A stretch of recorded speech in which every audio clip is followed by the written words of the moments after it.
नमस्कार साथियों, मैं अजय सर एमजी क्लासेस के यूट्यूब प्लेटफॉर्म पर आप सभी का फिर से एक बार स्वागत करता हूँ। आइए हम देख रहे थे मध्य प्रदेश के बारे में और मध्य प्रदेश के हमने राजनीतिक भौगोलिक और कुछ ऐसे स्थलों को देख चुके थे जो एग्जाम में आपके पूछे जाते हैं।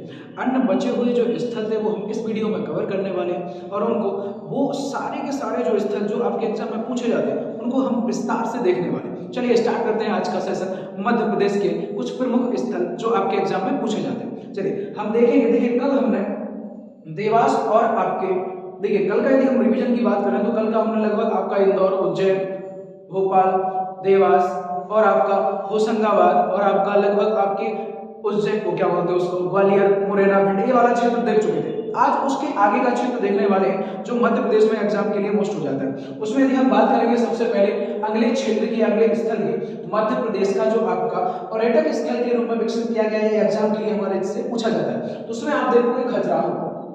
खजुराहो आपके मध्य प्रदेश के वो प्रमुख स्थल है या वो प्रमुख जगह है जहां पर आपके यहां से क्वेश्चन आने की हमेशा संभावना बनी रहती है। क्यों बनी रहती है? क्योंकि खजुराहो में प्रसिद्ध आपको मंदिर देखने को मिल जाते हैं। खजुराहो जाना जाता है अपनी स्थापत्य कला के लिए, स्थापत्य कला के लिए खजुराहो जाना जाता है और यहाँ पर बनाए गए जो मंदिर है वो इतने सटीकता से बनाए गए हैं। और इन मंदिरों की खासियत क्या है? देखिए इन मंदिरों के बाहरी जो दीवारें हैं उन पर मूर्तियों का क्या किया गया है? निर्माण किया गया है और इन मूर्तियों को पूरी तरह से वो सजीव चित्रण करके यहाँ पर कांवर सूत्र को दर्शाया गया है। और इन मंदिरों का जो निर्माण करने का श्रेय जाता है वो चंदेल शासकों को जाता है। तो खजुराहो आपका फेमस क्यों हो जाता है? आइए देखते हैं। तो खजुराहो हम देखेंगे ज्यादा किस लिए जाता है? तो यह स्थापत्य कला के लिए प्रसिद्ध है।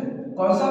खजुराहो स्थापत्य कला के लिए प्रसिद्ध है आपका। आगे देखेंगे खजुराहो के प्रसिद्ध मंदिरों का जो निर्माण कराया था वो किनके द्वारा कराया गया था? तो चंदेल शासकों द्वारा। हम पहले भी बता चुके हैं कि आपके खजुराहो में प्रसिद्ध जो मंदिर है इनका निर्माण कराने का, निर्माण बनवाने का या जो श्रेय जाता है वो किनको जाता है? चंदेल राजाओं को जाता है। चंदेल राजा कौन थे आपके? तो हम पहले जब हमने मध्य प्रदेश का ऐतिहासिक महत्व बढ़ा था या मध्य प्रदेश का इतिहास पढ़ा था तो उसमें हमने आपको बताया था बुंदेलखंड के क्षेत्र में चंदेल राजा हुए जिनकी राजधानी आपकी महोबा कलिंजर हुआ करती थी। वहीं पास में दूसरी जो राजधानी उनके द्वारा बनाई गई थी वो कौन सी बनाई गई थी? वो बनाई गई थी आपकी कौन सी? तो खजुराहो को ही बनाया गया था। चलिए आगे देखेंगे। देखिए यहाँ पर प्रसिद्ध मंदिर जो है बनवाए गए चंदेल राजाओं द्वारा। इनमें से सबसे फेमस मंदिर कौन सा है? तो इन मंदिरों में जो सबसे प्रसिद्ध मंदिर आता है वो आता है आपका कंदरिया महादेव मंदिर। कौन सा मंदिर? कंदरिया महादेव मंदिर आपका खजुराहो का सबसे प्रसिद्ध मंदिर है। इसका निर्माण किसने कराया था? क्वेश्चन यहाँ से भी बन जाता है, कभी कभी क्वेश्चन पूछ लिया जाता है कि बताइए खजुराहो के प्रसिद्ध कंदरिया मंदिर का या कंदरिया महादेव मंदिर का निर्माण किस शासक द्वारा करवाया गया था? तो यहाँ पर हम देखेंगे इसका जो निर्माण कराया था वो देखिए आपके राजा धंग द्वारा कराया गया था। किसके द्वारा कराया गया था? राजा धंग द्वारा। यदि समय पूछ लिया जाए तो कब कराया था? तो 999 ईस्वी में कराया था, यानी 999 में इस मंदिर का निर्माण कराया गया था चंदेल शासक राजा धंग द्वारा। चलिए हम बात करेंगे खजुराहो क्या हुआ करता था। तो पहले चंदेलों की राजधानी हुआ करता था। चंदेल राजाओं की क्या हुआ करता था? राजधानी हुआ करता था। तो मध्य प्रदेश का एक प्रमुख स्थल जो आपका खजुराहो है जहां से क्वेश्चन बनने की संभावना होती है वो हम पूरा का पूरा देख चुके हैं। आइए हम देखते हैं मध्य प्रदेश का दूसरा प्रमुख क्षेत्र या दूसरा प्रमुख स्थल या शहर जो है आपका पटना। कौन सा है? पटना। पटना किस लिए जाना जाता है? मध्य प्रदेश में प्रसिद्ध जगह पटना किस लिए फेमस है? तो ये आपका जाना जाता है भारत का एकमात्र हीरा उत्पादन के लिए। मतलब कि पूरे के पूरे भारत क्षेत्र में आपके जो हीरे का उत्पादन किया जाता है, हीरे का उत्खनन किया जाता है वो मध्य प्रदेश के पटना जिले में किया जाता है। तो पटना किस लिए जाना जाता है आपका?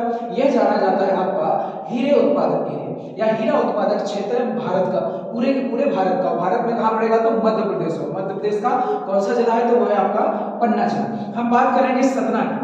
नेक्स्ट जो हम देखेंगे अगला जो देखने वाले हैं स्थल उस सतना को देखने वाले हैं कि सतना जो आपका जिला है मध्य प्रदेश का यह किस लिए प्रसिद्ध है, यह किस लिए जाना जाता है? एग्जाम के लिए हमें क्या इसमें मोस्ट निकल के आएगा? तो देखेंगे हम कि यहाँ पर आपका मध्य प्रदेश का एकमात्र सीमेंट उद्योग लगाया गया है या सीमेंट उत्पादक क्षेत्र है आपका सतना, जहां से क्या होता है? आपका सीमेंट को निकाला जाता है, सीमेंट को बनाया जाता है। हम बात करें सतना में आपके दो शहर और पड़ते हैं जो धार्मिक स्थल में जाने जाते हैं। पहला आपका चित्रकूट और मैहर। चित्रकूट और मैहर दोनों के दोनों कहाँ पड़ेंगे? आपके सतना में पड़ेंगे। चित्रकूट के बारे में हम सभी जानते हैं, रामायण काल से यह विख्यात है आपका।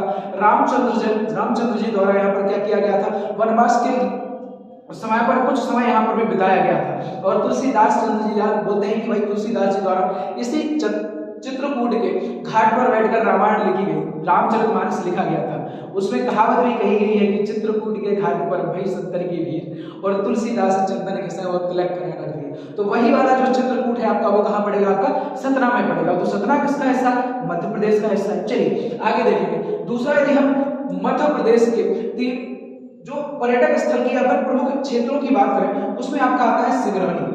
कौन सा शहर आ जाता है, सिंगरौली। सिंगरौली आपका मध्य प्रदेश में क्यों फेमस है, क्यों प्रसिद्ध है आपका सिंगरौली, हम क्यों पढ़ रहे हैं, तो ये एग्जाम की दृष्टि से मोस्ट क्यों हो जाता है। तो देखिए क्या है, आपके मध्य प्रदेश की ऊर्जा राजधानी इसको कहा जाता है। ऊर्जा राजधानी क्यों कहा जाता है, इसलिए कहा जाता है क्योंकि मध्य प्रदेश के ही नहीं बल्कि पूरे भारत की सबसे मोटी कोयले की परत पाई जाती है आपकी सिंगरौली।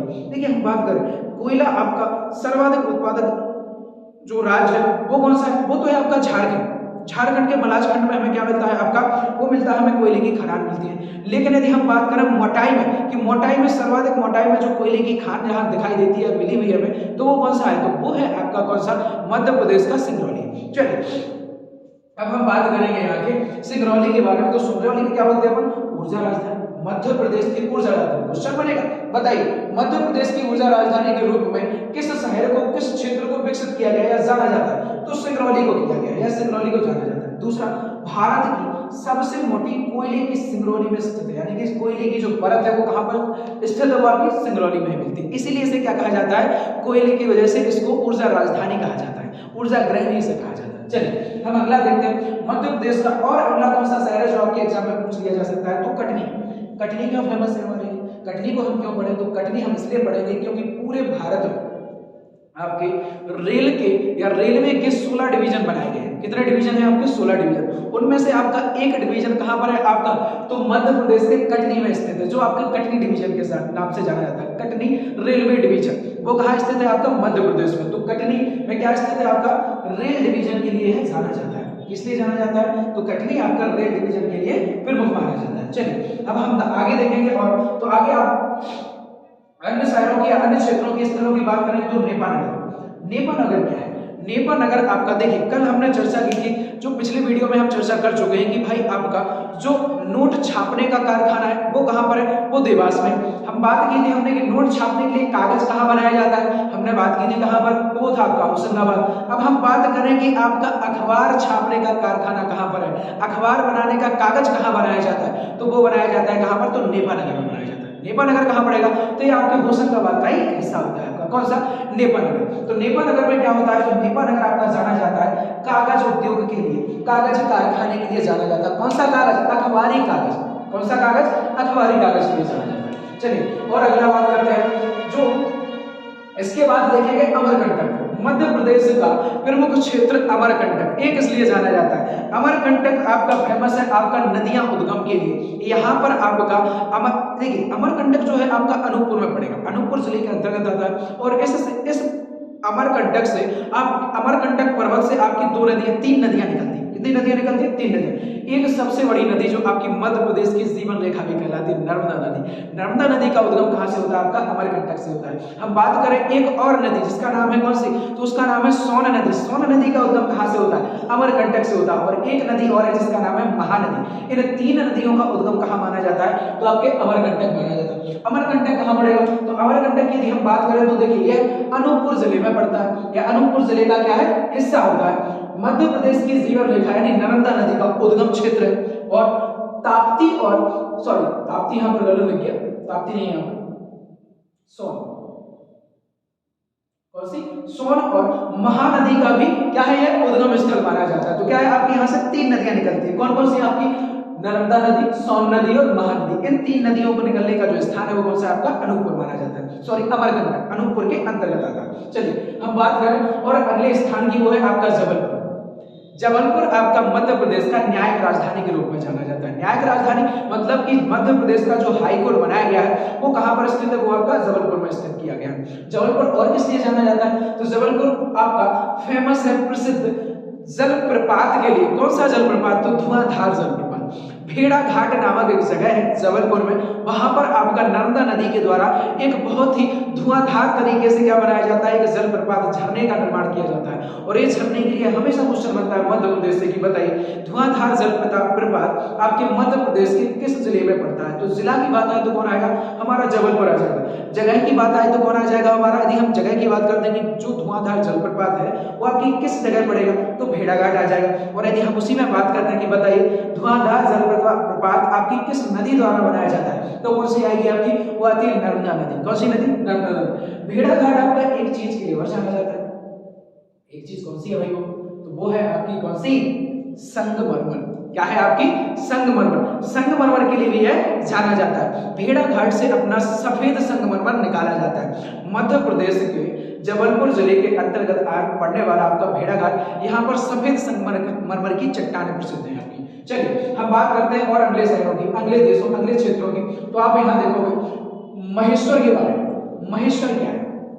महेश्वर आपका प्रसिद्ध है किले के लिए। महेश्वर का किला बड़ा फेमस है। यह आपकी नर्मदा नदी के किनारे बसा हुआ एक शहर है। देखिए इसकी यदि हम ऐतिहासिक बात करें, यानी इसका इतिहास देखा जाए तो रानी, इनका क्या नाम हुआ करता था? देखिए रानी आपकी अहिल्याबाई, जो आपकी होलकर की रानी हुआ करती थी, होलकर साम्राज्य की, होलकर वंश की रानी हुआ करती थी रानी अहिल्याबाई।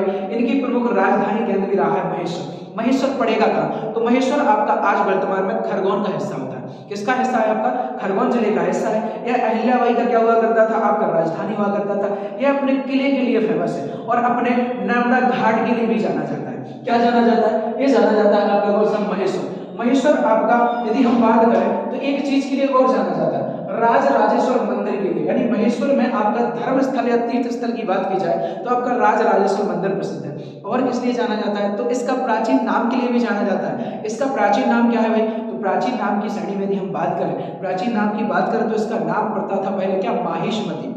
वही माहिष्मति, बाहुबली वाला। ठीक है। तो माहेश्वरी के नाम से भी है फेमस हुआ करता था। कभी कभी प्राचीन नाम पूछ लिया जाता है कि बताइए महेश्वर का प्राचीन नाम क्या है? तो प्राचीन नाम क्या है इसका?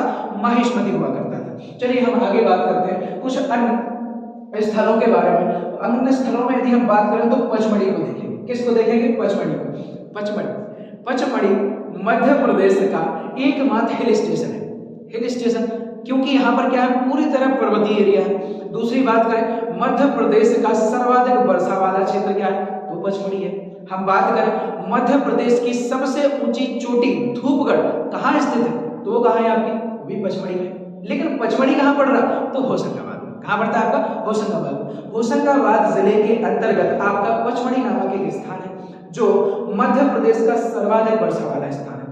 मध्य प्रदेश का एकमात्र स्थान या एकमात्र हिल स्टेशन है। मध्य प्रदेश की सबसे ऊंची चोटी धूपगढ़ इसी पर स्थित है। कौन सी? धूपगढ़। अच्छा इसकी लंबाई ऊंचाई की बात कभी कभी पूछ ली जाती है। धूपगढ़ जो आपकी कहाँ गई आपकी? हाँ धूपगढ़। इसकी यदि हम ऊंचाई की बात करें तो 1350, कितना?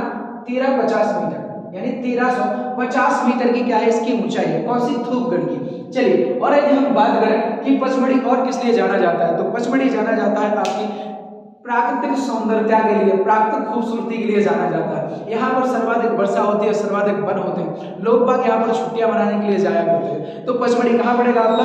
मध्य प्रदेश का एक प्रमुख पर्यटक स्थल के रूप में भी विकसित किया गया। चलिए अगले बात करते हैं कुछ अन्य जगहों की मध्य प्रदेश के। तो देखेंगे मुल्ताई। मुल्ताई क्या है? तो मुल्ताई दरअसल आपके बैतूल जिले के अंतर्गत पड़ने वाली एक तहसील है। तो मुल्ताई को हम पढ़ क्यों रहे हैं? तो पढ़ रहे हैं इसलिए क्योंकि यहाँ से आपकी एक प्रमुख नदी निकलती है जो मध्य प्रदेश की प्रमुख नदी के रूप में जाना जाता है। नर्मदा के बाद दूसरी जो प्रमुख नदी है वो कौन सी? आपकी ताप्ती नदी। कौन सी नदी? ताप्ती नदी। ताप्ती नदी के लिए हम इसको पढ़ते हैं मुल्ताई को। मुल्ताई के क्या होता है? मुल्ताई जगह से क्या होता है आपका? मुल्ताई आपका बैतूल में पड़ेगा। बैतूल की क्या है? एक तहसील है। यहाँ से ताप्ती नदी का क्या होता है? उद्गम होता है। तो ताप्ती नदी कहाँ से निकलती है मध्य प्रदेश के? तो मुल्ताई से। मुल्ताई कहाँ पड़ेगा आपका? बैतूल में पड़ेगा। चलिए हम और स्थलों की यदि हम बात करें तो बुरहानपुर। बुरहानपुर के बारे में देखिए बहुत ही ज्यादा आपका फेमस और प्रसिद्ध एक कहावत है कि भाई इसको दक्षिण भारत का प्रवेश द्वार और उत्तर भारत का प्रवेश द्वार कहा जाता था। जब हम बात करें मध्यकाल और प्राचीन काल की, जब ऐतिहासिक दृष्टि से यदि देखा जाए तो बुरहानपुर के ही रास्ते हम दक्षिण भारत में प्रवेश करते थे और दक्षिण भारत के जितने भी लोग बाग उत्तर भारत में आते थे तो बुरहानपुर से ही आया करते थे, क्योंकि यहाँ पर आपको एक पर्वत देखने को मिलेगा जिसका नाम है सतपुड़ा पर्वतमाला। तो सतपुड़ा पर्वतमाला आपके मध्य प्रदेश से होती हुई आपके कहां पर, मध्य प्रदेश के बुरहानपुर वाले हिस्से में फैला हुआ है और यहां से निकलने के लिए पर्वतीय एरिया होता है। तो बुरहानपुर आपका क्या है, एक दर्रे का काम करता है। तो बुरहानपुर आपका दर्रे के लिए भी जाना जाता है और उससे पूछ भी लिया जाता है कि बताइए मध्य प्रदेश का एकमात्र दर्रा क्षेत्र कौन सा है, मध्य प्रदेश का एकमात्र दर्रा कौन है, तो कौन है आपका, वो बुरहानपुर आएगा आपका। चलिए हम बात करते हैं बुरहानपुर की। तो इसे क्या कहा जाता है, इसे दक्षिण का प्रवेश द्वार कहा जाता है। ठीक है भाई, इसे और किस लिए जाना जाता है, तो यहीं पर आपको मिलेगा देखने के लिए काला ताजमहल। देखिए एक होता है आपका काला ताजमहल और एक होता है बीबी का मकबरा। बीबी का मकबरा आपका कहाँ पड़ेगा, ये पड़ेगा आपका कहाँ पर, तो ये पड़ेगा औरंगाबाद। औरंगाबाद कहाँ है आपका, तो महाराष्ट्र में। और काला ताजमहल कहाँ है, तो ये आपका बुरहानपुर में। अच्छा इन दोनों में डिफरेंस क्या है, मतलब इनमें अंतर क्या है, अंतर ये है कि आपका जो काला ताजमहल है यह शाहजहां की पत्नी जिनका नाम था मुमताज महल, उनकी पहली कब्र हुआ करता था। और हम बात करें कि बीबी का मकबरा क्या है, तो बीबी का मकबरा आपका औरंगजेब की पत्नी का मकबरा है, दिलरास बानो बेगम नाम था उनका। चलिए हम बात करते हैं बुरहानपुर की। तो बुरहानपुर की यदि हम बात करें तो यहाँ पर क्या है आपका, मुमताज महल की पहली कब्र बनाई गई है। यही इसको क्या कहा जाता है, तो काला ताजमहल के नाम से जाना जाता है। इस कब्र को क्या कहते हैं अपन, काला ताजमहल। तो क्वेश्चन पूछ लिया जाए आपसे कि बताइए मध्य प्रदेश के या भारत के किस जगह पर काला ताजमहल स्थित है, तो कहां पर है आपके मध्य प्रदेश के बुरहानपुर में पड़ेगा। चलिए हम बात करेंगे कुछ अन्य जगहों के बारे में। अन्य जगहों में देखेंगे तो पीथमपुर के बारे में थोड़ी चर्चा कर लेते हैं कि पीथमपुर क्या है। पीथमपुर आपका धार जिले के अंतर्गत आता है। धार जिले के अंतर्गत आने वाला यह एक औद्योगिक क्षेत्र है। औद्योगिक क्षेत्र मतलब कि पूरी की पूरा जितना पीथमपुर एरिया बसा हुआ है पूरा का पूरा यहाँ पर व्यापारिक क्षेत्र है आपका। यहाँ पर सारी की सारी क्या लगाए गए, उद्योग लगाए गए, फैक्ट्रियां लगाई गई और इसे व्यापार आरक्षित क्षेत्र कर दिया गया। इसे सेज के नाम से जानते हैं। किस नाम से जानते हैं, सेज के नाम से जानते हैं। स्पेशल इकोनॉमिक जोन नाम होता है इसका। क्या होता है, स्पेशल इकोनॉमिक जोन, मतलब कि यहाँ पर केवल उद्योग धंधे ही किए जाएंगे जो भारत की इकोनॉमी में क्या करेंगे, बढ़ने में, ग्रोथ में करने में क्या करेंगे, मददगार साबित होंगे, जीडीपी को बढ़ाने में सहायता देते हैं। तो आपका सेज कहाँ मिलेगा, आपको पीथमपुर में मिलेगा। और पीथमपुर कहाँ मिलेगा, तो आपके धार जिले में मिलेगा। धार जिला आपका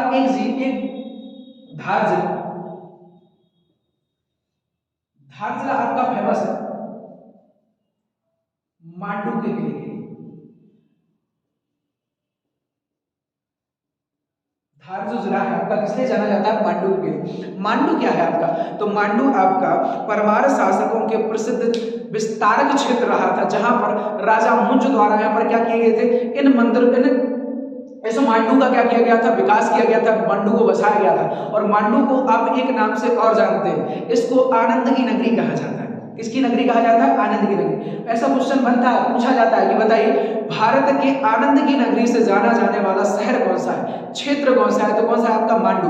मांडू अपना किलों के लिए फेमस है। यहाँ पर बहुत सारे ऐसे किले बनाए गए, हिंडोला महल, हवा महल और आपके बहुत सारे शीश महल, कई सारे ऐसे महल एक साथ श्रेणी में बनाए गए, इसलिए मांडू आपका क्या है, फेमस है। कौन सी जगह पड़ेगा आपका, धार जिले में पड़ेगा। तो मांडू को अपन एक नाम से और जानते हैं, आनंद की नगरी।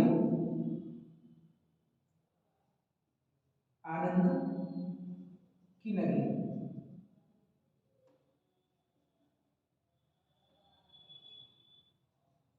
आनंद की नगरी से भी ये क्या है आपका प्रसिद्ध है। कौन सा, मांडू। देखिए अब हमारे सारे के सारे मध्य प्रदेश के जितने भी आपके इंपोर्टेंट स्थल थे वो हम सारे के सारे पढ़ चुके हैं। इस वीडियो में हमने सारे के सारे आपके स्थल कवर कर चुके हैं। अब अगली वीडियो में हम देखेंगे मध्य प्रदेश के राजनीतिक देख लिया हमने देख लिया, इसके स्थल यानी भौगोलिक भी देख लिया। अब हम देखेंगे कुछ धार्मिक स्थल, कुछ हम यहाँ के सामाजिक स्थलों के बारे में, सॉरी सामाजिक रीतियों के बारे में पढ़ेंगे और सामाजिक तथ्यों के बारे में पढ़ेंगे। और यहाँ की प्रमुख नदियाँ, प्रमुख यहाँ के झरने, प्रमुख यहाँ के पर्वत पठार और इनके बारे में भी चर्चा करेंगे। इसके लिए अपने को देखिए यहाँ पर अपने इस वीडियो में इतना कवर कर लिया, अब जो आगे पढ़ेंगे वो अगली वीडियो में पढ़ने वाले। देखिए यहाँ पर अच्छा एक पॉइंट और छूट गया आपका, इसमें भी देख लीजिए आप।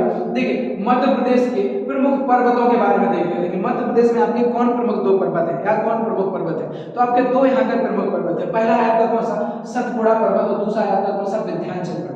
सतपुड़ा पर्वत आपका इस वाले एरिया में पड़ता है। यहाँ आपके सतपुड़ा के पर्वत देखने को मिल जाती है। यहाँ आपका कौन सा है, सतपुड़ा के पर्वत। और यहाँ आपको देखने को मिलेगा कौन सा, विंध्याचल पर्वत। कौन सा पर्वत आपको, विंध्याचल पर्वत मिलेगा। इन्हीं दो पर्वतों के बीच आपकी एक नदी बहती है जिसका नाम है नर्मदा नदी। तो नर्मदा नदी, इससे भी क्वेश्चन बनता है कि बताइए, आप बताइए कि किन दो पर्वतों के बीच में बहने वाली नदी, यानी अपभ्रंश घाटी में बहने वाली नदी कौन सी है। यहाँ पर बनता है कि बताइए अपभ्रंश घाटी में बहने वाली भारत की एकमात्र नदी कौन सी है। तो कौन सी है आपकी, वो है आपकी नर्मदा नदी, जो उत्तर में बात करी जाए तो विंध्याचल पर्वत और दक्षिण में बात करी जाए तो कौन सा, सतपुड़ा पर्वत के बीचों बीच प्रवाह करती है। चलिए ये कौन सा हो गया आपका, ये है आपका विंध्याचल पर्वत, विंध्याचल पर्वत। ये कौन सा है आपका, तो ये है आपका सतपुड़ा पर्वत। ये दोनों पर्वत आपके कहां पाए जाते हैं, तो ये आपके मध्य प्रदेश में। आपको एक पर्वत और देखने को मिल जाएगा जो आपका यहाँ पड़ेगा, लगभग बॉर्डर पे आपका पड़ जाता है। ये है आपका कौन सा, मैकाल पर्वत, मैकाल पर्वत। तो ये तीन पर्वत क्या है आपके यहाँ के प्रमुख पर्वतों की श्रेणी में आ जाते हैं। ठीक है, चलिए हमने इसके सीमा यानी बाउंड्री को लगने वाले जितने भी वो राज्य थे वो भी हम देख चुके थे। जैसे कि हम बात करें यहाँ पर आपका कौन सा लगता है, यहाँ पर आपका जो बाउंड्री साझा करता है वो कौन सा करता है आपका यूपी यानी उत्तर प्रदेश करता है। हम यहाँ पर यदि बात करें तो उत्तर प्रदेश, यहाँ की बात करें तो क्या करता है आपका छत्तीसगढ़, यहाँ की बात करें तो क्या करता है आपका महाराष्ट्र, और यहाँ की बात करें तो क्या पड़ता है आपका गुजरात, यहाँ की बात करें तो क्या पड़ता है आपका राजस्थान। ये प्रमुख 5 जो राज्य थे आपके क्या करते थे, मध्य प्रदेश के साथ सीमा साझा करते थे। आपका जो मध्य प्रदेश है ये आपका लगभग आधे से ज्यादा अपना हो चुका है, और इसके आगे का जो भी रह गया है वो हम अगले वीडियो में पूरा का पूरा कवर कर लेंगे, और आपका पूरा का पूरा मध्य प्रदेश जो राज्य दर्शन हम देख रहे थे उसमें मध्य प्रदेश सारा का सारा खत्म हो जाएगा। ठीक है, चलिए मध्य प्रदेश ये रहा आपका। ठीक है, मध्य प्रदेश क्या है आपका, पूरा का पूरा हमने इसके धार्मिक और इसके भौगोलिक स्थल देख चुके हैं। अगली वीडियो में हम मिलेंगे आपके प्रमुख सामाजिक और आपके मंदिरों और कुछ अन्य तथ्यों के साथ। आज के लिए इतना ही, मिलते हैं अगली वीडियो में।